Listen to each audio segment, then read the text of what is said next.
Les personnes animées de la foi vont toujours de l'avant avec audace et dans cet esprit de foi, ils achètent des maisons sans avoir un sou, ils accueillent des pauvres alors qu'ils n'ont pas de quoi les nourrir. Alors Dieu fait pour eux des miracles, des chèques arrivent, les greniers se remplissent.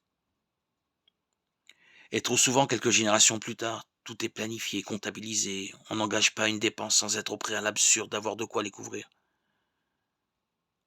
Comment alors la providence pourrait-elle se manifester? Et cela est valable aussi au plan spirituel.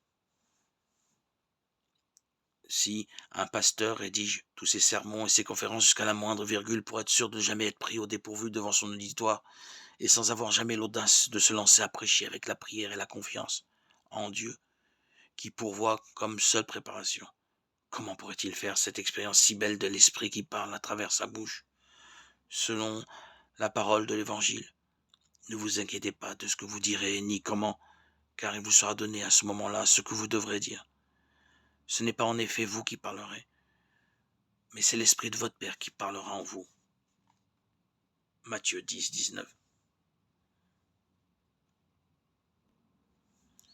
Soyons bien clairs, nous ne voulons évidemment pas dire que ce soit une mauvaise chose que d'être prévoyant, de faire un budget ou de préparer ses sermons.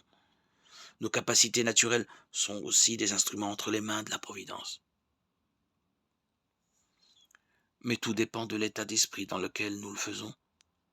Nous devons bien comprendre qu'il y a une différence énorme d'attitude de cœur entre celui qui, par crainte de se trouver pris de court et parce qu'il ne croit pas à l'intervention de Dieu en faveur de ceux qui comptent sur lui, programme tout à l'avance, dans les moindres détails, et n'entreprend que dans la mesure exacte de ses possibilités actuelles.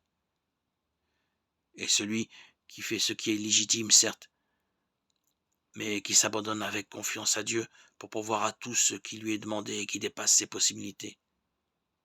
Et ce que Dieu nous demande va toujours bien au-delà des possibilités humaines, naturelles.